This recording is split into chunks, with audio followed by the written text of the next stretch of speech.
was born and raised in Los Angeles, a California girl who lives by the ethos that most things can be cured by yoga, the beach, or a few avocados. I'm being cheeky, clearly, but it speaks to the temperament I grew up around. With a free-spirited clinical therapist for a mom and the most hard-working father you can imagine. I always had a foot in two worlds because their work and home environments were so vastly different. My mother raised me to be a global citizen, with eyes open to sometimes harsh realities.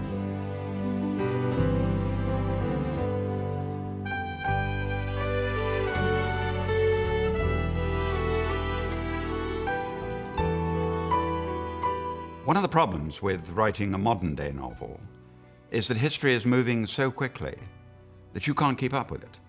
I would never have predicted that someone in line to the British throne, a son of the Prince of Wales, a grandson of the Queen, would marry an American divorcee with a black mother. Prince Harry and Meghan Markle are a fairy tale story, and we love them because they are. Yeah, this is a postmodern Cinderella story, that she can go to the ball, she can have it all, the clock can chime 12 o'clock, and she can keep on dancing. I'm sure when Harry first met Meghan, the first thing he thought was, what an incredibly sexy, attractive woman. He was the most eligible bachelor on the planet. He had his pick of any girl he wanted. Theirs was a relatively chance encounter. They didn't know each other. They'd never met before. They were introduced through a mutual friend. And as soon as Harry walked into the room and saw this beautiful vision before him, he realised, first of all, he had to up his game. And then when he listened to her conversation, articulate, intelligent, well-travelled, but also someone who was a humanitarian, he also realised that she was the one for him. But I'm told that very quickly Harry realised that there was something special about this girl. You know, after the first couple of dates. Everything, all the stars were aligned, everything was just perfect. It was this beautiful woman just sort of literally tripped and fell into my life. I fell into her life. You know, he felt confident enough that he invited her to Botswana. Well, that's his spiritual home. He wouldn't just take anyone to Botswana within a few weeks of meeting them.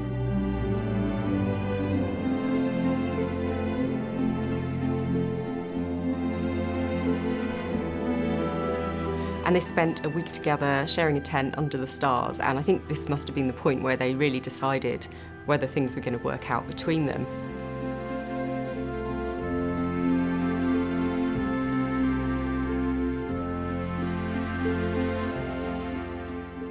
But he did that with Meghan, and, you know, it was under the stars in Botswana, it was all terribly romantic, that I think he really fell in love with her.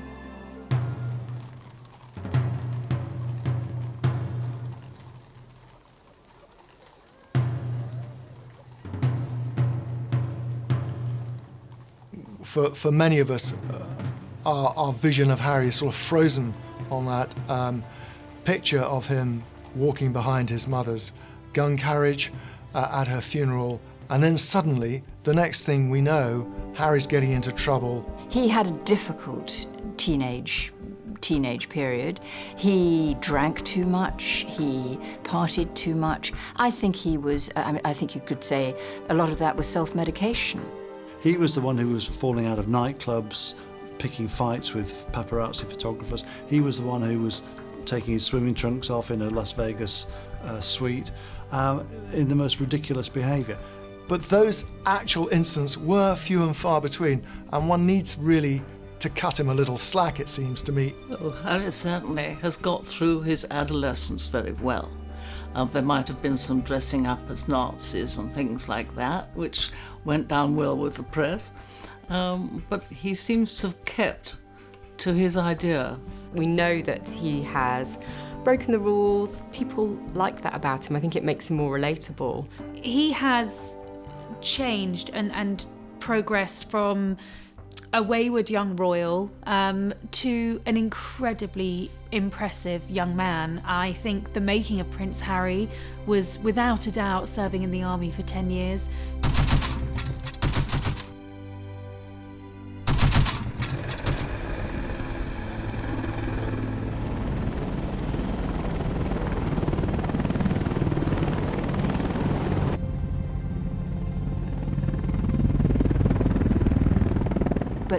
Harry absolutely turned a corner, and the army, I think, was the making of Harry.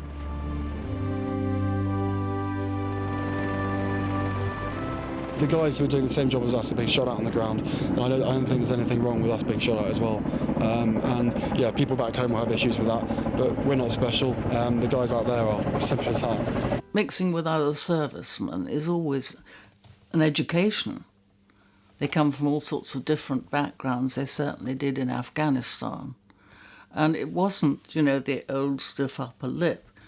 And it was more real danger and sympathy for the people there, too. Soldiering was very important to Harry. He joined the army. It was a childhood dream of his to be a soldier. And he was a damn good officer from all the evidence. The making of Prince Harry was, without a doubt, serving in the army for 10 years, going to Afghanistan to serve 2 tours of duty, fighting on the front line for Queen and country, and not just fighting on the front line, but coming back and doing everything he possibly could to change the lives of the servicemen and women who had fought on the front line, lost limbs, suffered post-traumatic stress disorder, came back to a life that was not the life they'd left. Harry came and shone the spotlight on them. And I think the Invictus Games was the making of Prince Harry, and Afghanistan too.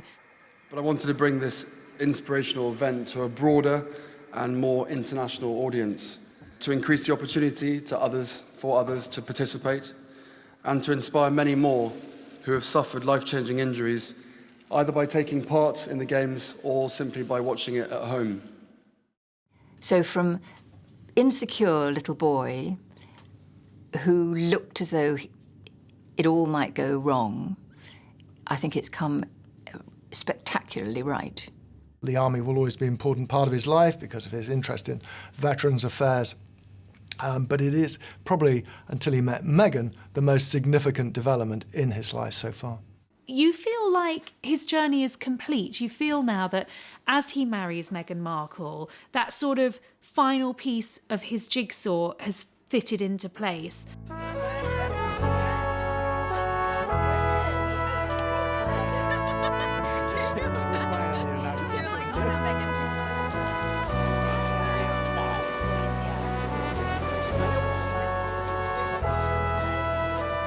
I think Meghan is probably a person of great ambition. I mean, it's quite clear that from an early age she wanted to perform. I mean, she said that she had to start at the bottom and, climbing that slippery pole of stardom to get to the top hasn't been easy. I mean, it cost her first marriage. It's cost her a lot.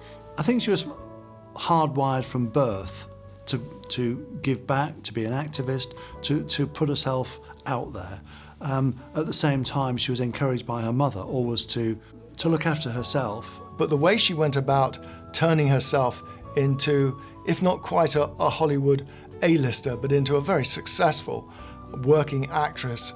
I wasn't black enough for the black roles, and I wasn't white enough for the white ones, leaving me somewhere in the middle as the ethnic chameleon who couldn't book a job. This is precisely why Suits stole my heart.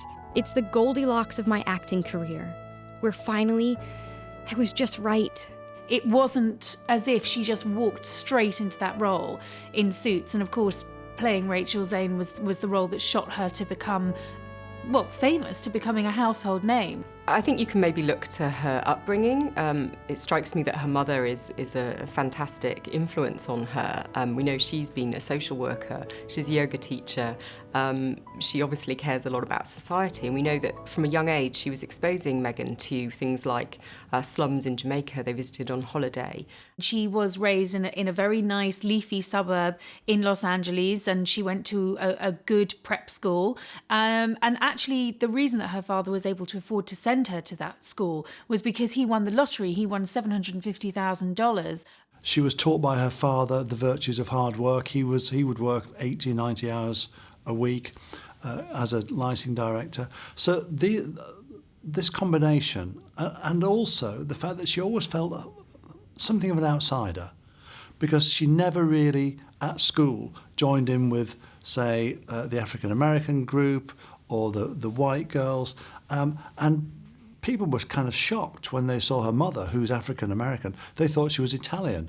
So she's lived in a world where people have made racist remarks, not knowing that she's actually biracial.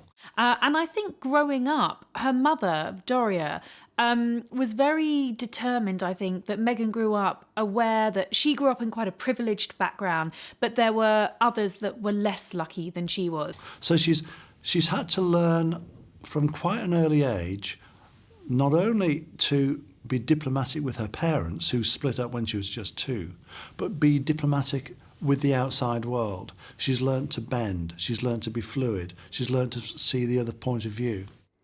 That is what I grew up seeing. So that is what I grew up being. A young adult with a social conscience, to do what I could, and to, at the very least, speak up when I knew something was wrong. Young people view the royal family, like everything else, very differently to their parents. And the fact that this figure, Meghan Markle, is a divorcee, is from a mixed race background, is an actress, is attractive to them. It makes them feel that the monarchy is not somehow up on a remote pedestal. It's not something that their grandparents like and get excited about. It's something for them. I think that when you've got an American who's argued for gender equality, but also is accepted by the royal family, that shows to me that Britain is changing as a nation, and that the royal family is reflecting that change. The Queen has gone further than any of her predecessors in sort of coming off her gilded throne and mixing with people and thinking ahead of what will please people. We are seeing a transition. As slow as it is happening. So I think the monarchy has reached a point where it absolutely knows it needs to modernise. It knows it needs to move forward. It knows it needs to do that in order to stay relevant. And at the helm of that movement are the young royals, because they are the ones that people can connect with. Prince William, Prince Harry and the Duchess of Cambridge are really reaching out to people. They go and they meet all sorts of people, and they're very open.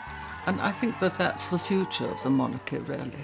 We'll never let it be said that the royal family is not above adapting. I mean, it has survived 1,000 years of change and remained in situ. It is brilliant at navigating its way through changes in social life, the mores of the time.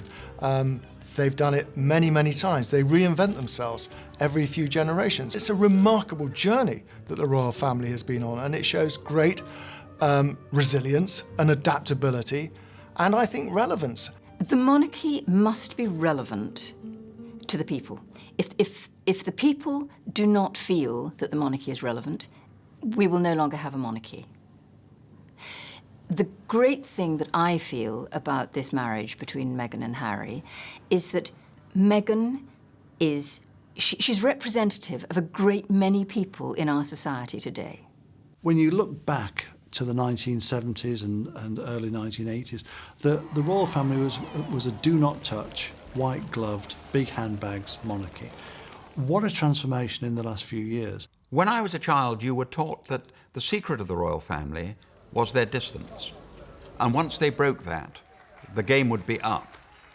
And in my youth, I believed that. I now believe the exact opposite, that they've joined in with the modern world, and that is why the British people not only accept them, but like them. I mean, the royal family has been likened to a soap opera for the last 30 years. I mean, ever since the arrival of Princess Diana, transformed, or rather stayed, inward-looking, conventional institution into something which attracted the world's interest. I mean, that was the Diana effect. There is clearly a danger that they become seen simply as sort of celebrities. But I think that they're not that. I think the royal family have a genuine role to play both in this country and abroad. They do help unify the nation in a way that political figures in a very divisive time no longer can. Having A woman like this, as a member of our royal family, a senior member of our royal family, will make a whole lot of people who weren't that interested in the royal family suddenly become interested in them. Well, Prince Harry at the time was fifth in line to the throne when he decided he was going to propose to Meghan Markle, and being fifth in line to the throne, he was required to ask his grandmother's permission to wed. The Queen's a very pragmatic woman. She has been thrilled and delighted at the way her grandchildren have made successes of their marriages in the way that her own children failed, signally failed. And I think it has been a sense of great joy for her latter years to see the happiness that they've enjoyed and they've had. The Queen must be delighted that her family is continuing to grow. We know she's very fond of Prince Harry, and seeing him happy with someone and creating a future together with Meghan must be incredibly satisfying for her. But also I'm sure she's very mindful of the work that Meghan's done and her ability and the talents that she brings, if you like, to the role. And I think, it's only going to reflect very positively on the rest of the family. The fact that he's marrying someone so diversely different from anyone else that any of her children or grandchildren have married is probably has given the Queen a sense of pride. The last time, of course, that marrying a divorcee was contemplated was Edward VIII and Wallis Simpson. It almost brought the monarchy to an end. It was catastrophic.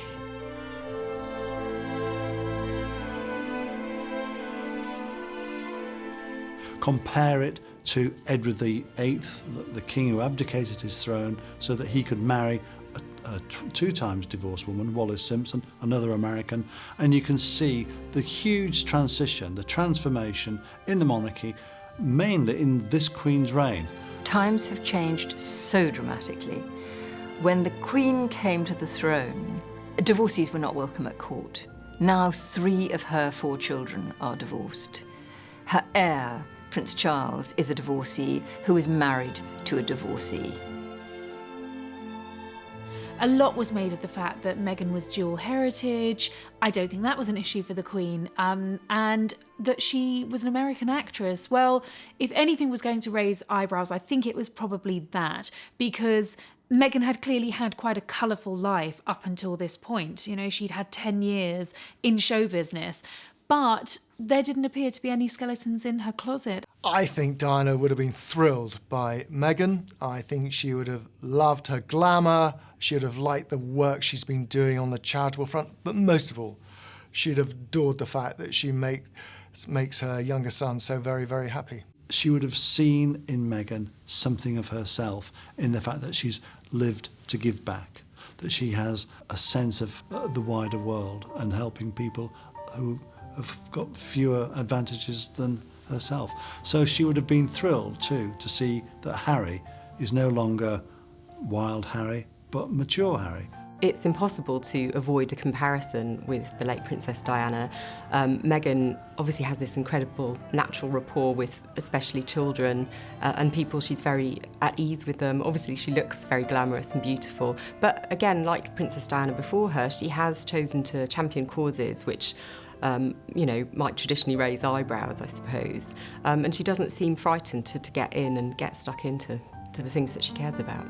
Yeah, I think there's something mythic about this, that in a way Prince Charles had his quest to find a woman and found the wrong one. He was looking in the wrong places. Harry found his straight away. And it's interesting that he's not allowed any kind of second doubts, second thoughts to come into it. He hasn't allowed the palace courtiers to say, well, are you sure, sir? Are you absolutely right in your own mind about this? Because he's been certain from day one. We're thrilled, thank you very much, to both of them. So I hope they'll be very happy indeed, is all I can say. Prince Charles is very happy for Harry. In fact, I've heard that Clarence House are delighted with the match, and I think he, has done a fantastic job in bringing his sons up as a sole parent for a very long time. And for any parent, it's a wonderful moment when you know that your child has found the person they want to spend the rest of their life with. But I think that Charles is very proud of Harry, and I think they have quite a lot in common, the two of them. We tend to look at Harry and think, oh, he's so like his mother. Actually, he's also very like his father. And he is emotional like his father, and he's sensitive like his father. Charles will have cautioned Harry that to make sure he's making the right decision, to really be certain that this girl will understand completely, utterly, what her life is going to be like. I mean, there really can be no going back. I mean, once you marry a member of the royal family, especially someone as so high profile as Harry, then your life is set in stone for the foreseeable future. It's been a quick courtship by royal standards, but I think you have to remember that had Prince Charles married the woman he first fell in love with, he would have married Camilla Parker Bowles. So I think if anyone's going to tell Harry, marry for love, don't make the mistakes I made, it's going to be Charles.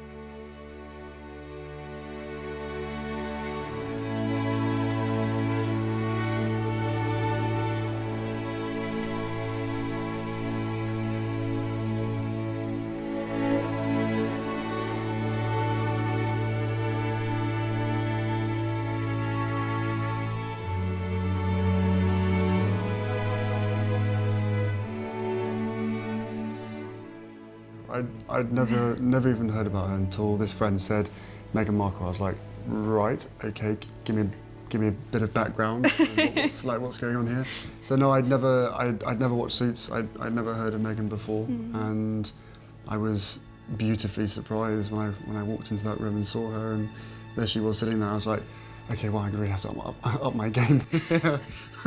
3, maybe 4 weeks later, that I managed to persuade her to come and join me in Botswana, and we camped out with each other under the stars, and she came and joined me for 5 days out there, which was absolutely fantastic. So then we were really by ourselves, which was crucial to me to make sure that we had a chance to get to know each other. I don't see it as giving anything up. I just see it as a change. It's a new challenge. It's a new chapter. I think Harry is self-aware enough to realise that he is the supplicant. He is the one who is desperate for somebody to say, I will, because he knows how difficult it is moving into this family. Everybody's talked about, the glamour of it and all the rest of it. It ain't that glamorous. I mean, when she went on her first walkabout in Nottingham, she'll have been told, well, just think of it like the red carpet, except that there's no red carpet, it's colder and it's wetter, and you're talking about the weather, you're not talking about LA traffic.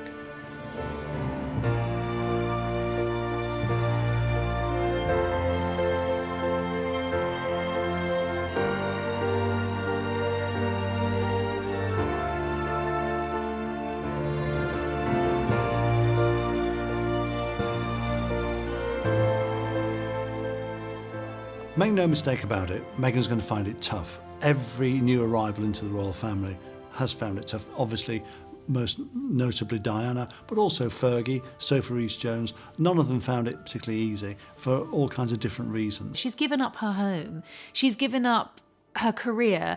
She's given up everything, really, to move to the UK, to become a member of the royal family. She's given up her private life, which is just a huge thing for anyone to have to do. So you don't do that without really knowing that this is the real deal. And I think she very much feels that about Harry. Kensington Palace, quite frankly, yes, it's a village, but it can also feel a bit like a prison. And Diana certainly felt it was like an open prison. And she will find it difficult just, getting out and about. She's not going to be able to just switch off. She doesn't just get to walk around the streets anymore as a private individual. The difficulties for her is that she's had a successful career. She's been able to get on a plane and go to Cuba and go snorkeling in the Caribbean and go to Africa on a humanitarian mission at the drop of a hat. And she's not had to answer to anybody. She was representing major Canadian brands and major Canadian charities when she met Harry. So she's given up an awful lot. Simple things like finding a decent avocado, the first thing that strikes you when you hear Meghan speak is how articulate and intelligent she is, and how, at ease she is speaking publicly. And this is something that she's done for a long time, way before meeting Prince Harry. We know that she has been a keen supporter of female empowerment and gender equality. When she was just 11 years old, she wrote to a US advertising company to complain that they were saying, women across America are fighting greasy dishes, and she couldn't understand why it didn't refer to men as well. And a few weeks went by, and to my surprise, I received letters of encouragement from Hillary Clinton, from Linda Ellerby, and from Gloria Allred. It was amazing. And it was roughly a month later when the soap manufacturer, Procter & Gamble, changed the commercial for their Ivory Clear dishwashing liquid. They changed it from "Women all over America are fighting greasy pots and pans" to "People all over America." And this is something that she's followed throughout her childhood and her early adulthood. I mean, that is just very indicative of a clearly very intelligent young woman, a very driven young woman. From quite an early age, she was a girl that you could say had a moral compass. That is to say, she knew what was right and what was wrong. And her mother, Doria, was very instrumental in that. And even at schools, she would, for example, organise demonstrations against the Gulf War. She would write letters to companies complaining about their sexist advertising. So way before she became a public figure, she was an activist. And she actually went on to become an advocate for women at the UN. And I think when you see her talking about issues like this that are very close to her heart, you get a real sense of the passion and the determination she has to see change in the world.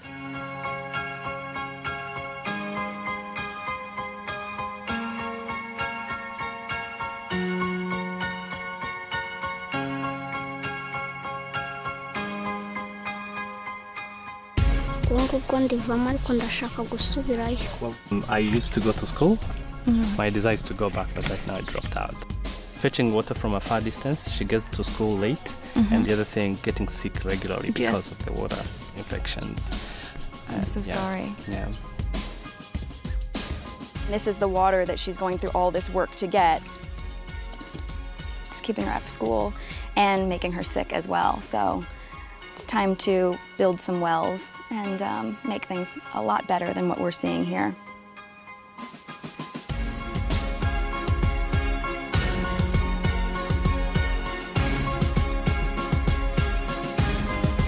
It feels really cool to be a part of this part of the process.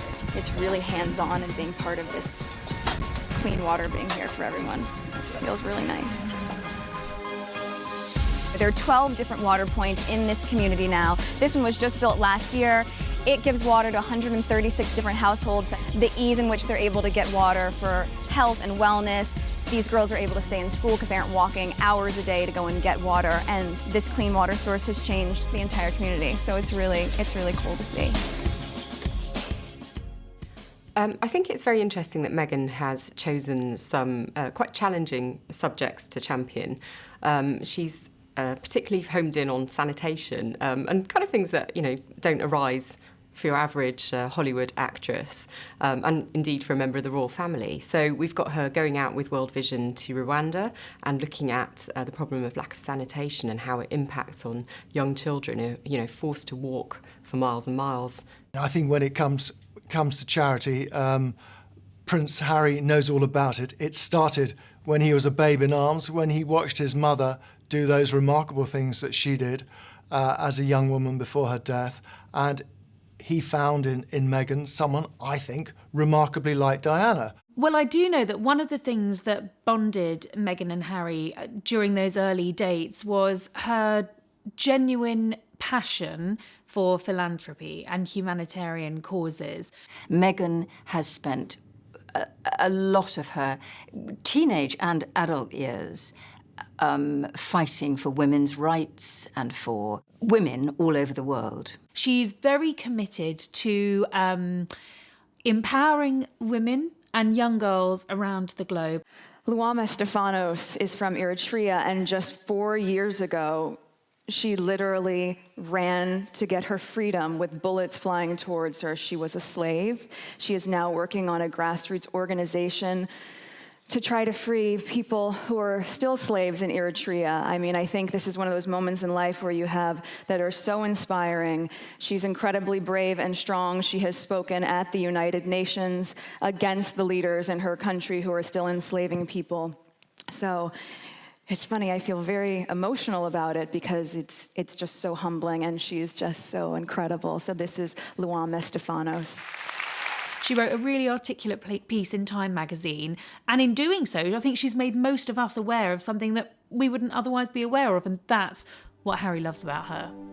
I traveled to Delhi and Mumbai with World Vision to meet girls and women directly impacted by the stigmatization of menstrual health and to learn how it hinders girls' education. 113 million adolescent girls between the ages of 12 and 14 in India alone are at risk of dropping out of school because of the stigma surrounding menstrual health. During my time in the field, many girls share that they feel embarrassed to go to school during their periods. Ill-equipped with rags instead of pads, unable to participate in sports, and without bathrooms available to care for themselves, they often opt to drop out of school entirely.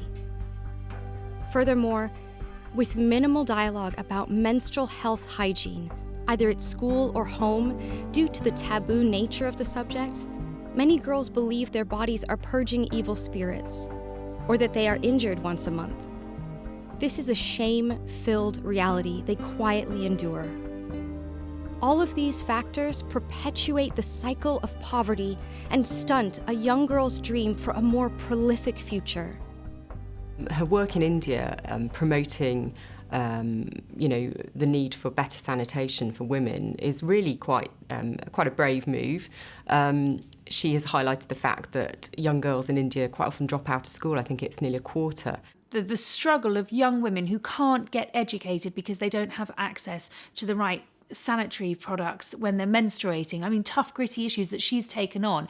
And, this is not it's not your typical royal charitable topic. It's not something that people perhaps would throw into conversation. She's not doing this because she thinks it's a trendy thing to be doing that's going to curry favour and get her fans. She's doing it because she's absolutely passionate about it. So her courage with some of her charities in particular in India, where she's supporting charities and supporting ideas with women, for women, that would never have been discussed on the radio, television, or in a national newspaper 20 years ago.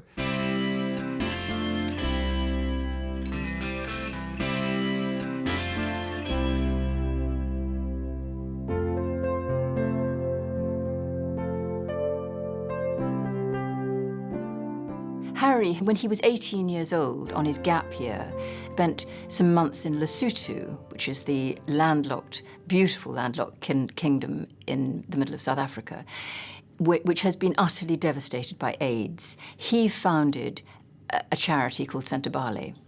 He came home to his father, aged 18, and said, I want to help these people. I want to start a charity. And his father said, you're far too young. You need to get into the army first, and we'll talk about it when you've done your army service. And he said, no, I want to do it now. And he was utterly determined, and he did. And he started Sentabale, which cares for the orphans who have been orphaned by AIDS. This is a topic that has drifted from the headlines, but remains an urgent challenge. In southern Africa, the epidemic remains the biggest killer of adolescents. Here in the UK, more people have the virus than ever before. What we know is that HIV is a virus that thrives off silence and feeds on stigma. I think we'll see Meghan heavily involved with Sentabale in the future. It's something that Harry is hugely passionate about. And he still has a connection with many of the children helped by his charity. One in particular is a boy called Mutsu, who he first met as a 4-year-old, and was one of the children who inspired him to set this charity up in memory of his mother, Princess Diana. Because he felt a connection with these children who are AIDS orphans. They had that shared sense of loss, which you know, he felt moved by and wanted to do something about. And he's gone back, you know, so many times over the years. And I was lucky enough to see him reunited with Mutsu a couple of years ago at the opening of the Mamahato Centre in Lesotho. And it was a really beautiful moment. And I'd love to see him introducing Mutsu to Meghan at some point as well. There's a real sort of sense of commitment from Prince Harry. When he cares about something, he will go back and back and back. And I'm sure he's desperate to share this with Meghan. I haven't got my polo boots. You're an idiot. My polo boots at my car. Get this on camera. You forgot your boots. Oh my God. William and Harry have been the best of friends all their lives. They are as close as brothers can be. Largely, I suspect, because of the difficulties in their childhood, they clung to one another. They are two very different people. William is a very measured, careful, controlling sort of man. Harry is very instinctive and bristling with ideas and get up and go, and he makes instant decisions. Those brothers are unbreakably close. There is a bond that just can't be fractured. And so I expect that Harry will always be William's right-hand man. And while he's slipped down the order of succession, it doesn't really matter. He is the person that William's going to turn to when William is eventually on the throne. Harry is a perfect foil for his brother. And Meghan is a very glamorous addition to the royal family. And let's not forget that the royal family is not just about substance, it's also about style. And she really brings a kind of Hollywood gloss, a Hollywood glamour to the royal family, in the same way as Grace Kelly did with the Monegasque royal family in the 1950s. Well, the last American actress to marry a European royal was Grace Kelly from Philadelphia, who was a famous queen of Hollywood in her time. And so it was very unlikely that somehow she'd end up Princess of Monaco, but she did in a very glamorous wedding to Prince Rainier. Of course, when Kate married in, she brought this stardust, that we hadn't seen since the days of Diana, into the royal family. We wanted to know who she was wearing, which designers, which shoes, who'd done her makeup, who'd done her nails. There was suddenly a whole new dimension to covering the young royals, and that was the royal trio. Well, now 3 is about to become 4. I think it's going to be very interesting to see how the Fab Four, if you like, work together in future. For a long time, Harry was almost like the third wheel to William and Kate's duo, and although they've done hugely important work together as a royal foundation, it will mean a lot to him to have someone by his side to support him in his own work, but also someone who can develop their own branch of charitable work under the Royal Foundation's umbrella. We are fully aware that with any institution, longevity comes with adapting to the ever-changing times. For that reason, my brother and I began the Royal Foundation to bolster the work our family has long contributed to, and to add to it with a progressive approach, by listening to the people on the ground, engaging with grassroots leadership, and creating programming that is built on localized knowledge and gained trust to have the highest impact. I think what's interesting is I hear a lot of people saying, when speaking about girls' empowerment, finding and knowing their worth, or women's empowerment as well, you'll often hear people say, well, you're helping women find their voices. And I fundamentally disagree with that, because women don't need to find a voice. They have a voice, they need to feel empowered to use it, and people need to be encouraged to listen. Seeing the 4 of them operating together recently and talking about their ambitions for the future was really inspiring. And you got a sense that they really get on very well together. There was a lot of humour. When William married Kate, I think the relationship inevitably changed slightly, as sibling relationships always do when a third person comes into it. The arrival of Meghan is going to sort of continue the circle, or complete the circle, if you like, because for the last 6 or 7 years, Harry has been the third person alongside Kate and William. They've got their charities they do together, they do engagements together. I think we're going to see all 4 of them doing things together. So I think there will be a formidable person, if you like. There'll be 4 of them out there, and it will be very successful. But I do think there's a danger that Harry and Meghan could overshadow William and Kate. The fact that Meghan brings so much experience in terms of her life in the public eye and her humanitarian work is hugely beneficial in terms of courtiers looking at how best to prepare her for her new life. It's a massive seismic leap to go from Hollywood to Kensington Palace, and it's a massive transition. And I believe that the Palace have been really very hands-on with what's been dubbed Operation Princess, which is the behind-the-scenes programme to basically help Meghan. But royal protocol, etiquette, all of those sorts of things, security issues, those are things that do need to be learned. Her life as a royal is going to be very different from her life as a Hollywood actress. Over the years, others have married into the royal family. We think of Sarah Ferguson and Diana Spencer, and they couldn't cope with it, and they found the expectation too high, too hard. Meghan is that much older, much more confident and more experienced, and I think that gives her a very good chance of making a good shot at this. Harry's last 2 big affairs, his 2 big relationships with Chelsea Davy and with Cressida Bonus, did not last the distance, quite simply because those girls didn't want the life that came with being a princess.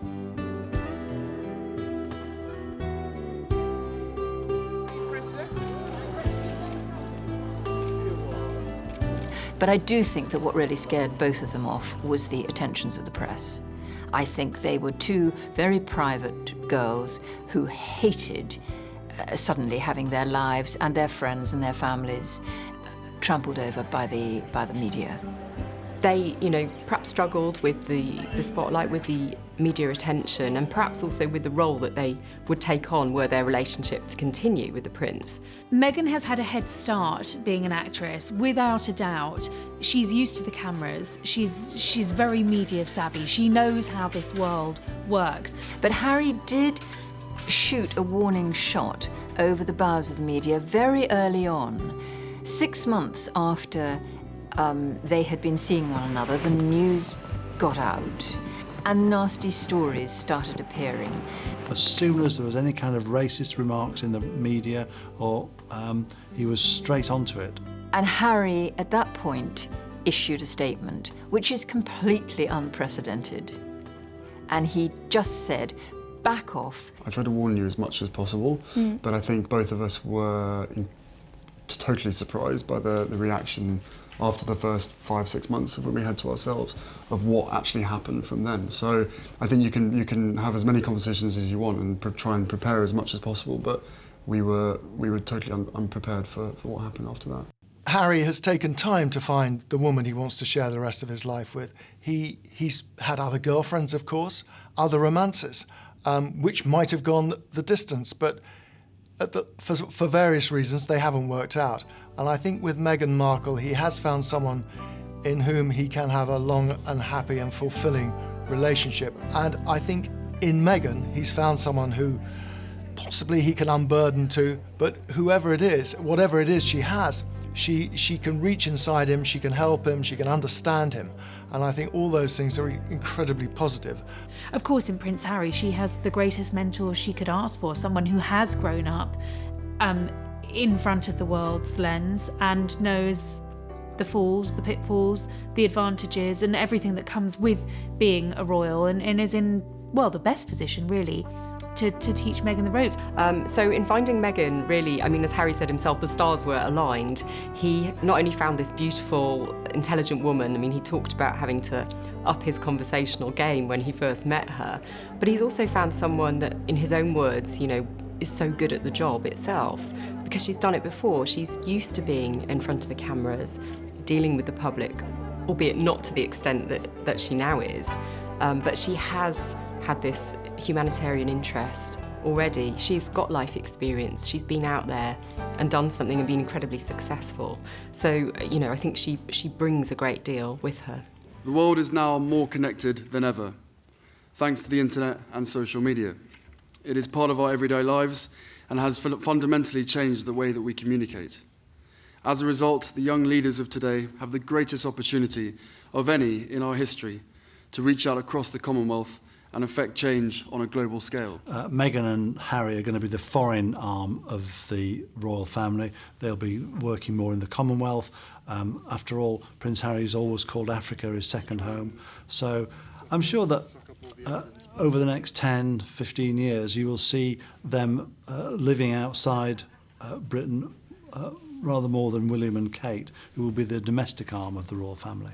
They see themselves as a team doing things. They mentioned in that interview they gave on their engagement that the Commonwealth was going to feature large in their future life together. What's been really exciting as we talk about the transition of this out of my career but into the role is that, as you said, the causes that have been very important to me I can focus even more energy on, because very early out of the gate, I think you realize once you have access or a voice that people are willing to listen to, with that comes a lot of responsibility.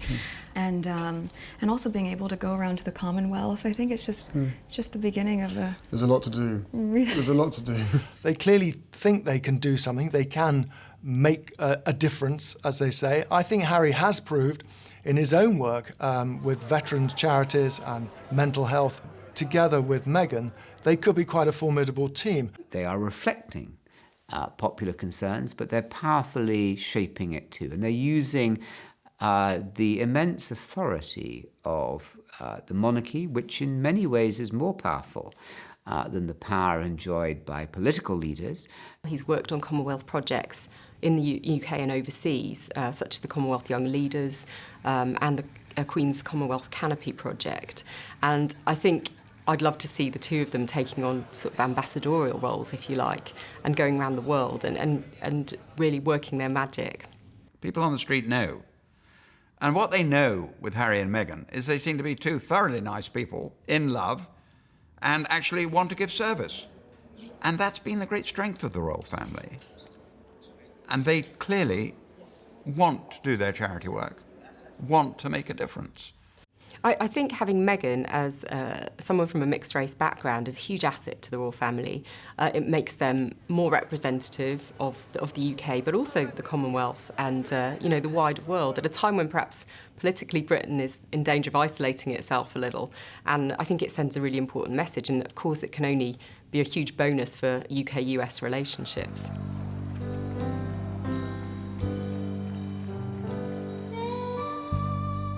She's going to be 37 very shortly. The time is ticking. Harry's made it perfectly clear he wants children, so has she. And, I would predict that, by the time she's 40, she's had a couple of kids. We'd all love to see him with children of his own, and I think it will happen sooner than later. I think the fact that she's 2 or 3 years older than him, and the fact that she's had a life, she understands a lot more about life than Harry does. She's lived way outside the goldfish bowl of royalty. And you do feel and believe that there's something about their love for each other which is sparked by their mutual concern for the least advantaged. She's not some shy, retiring princess.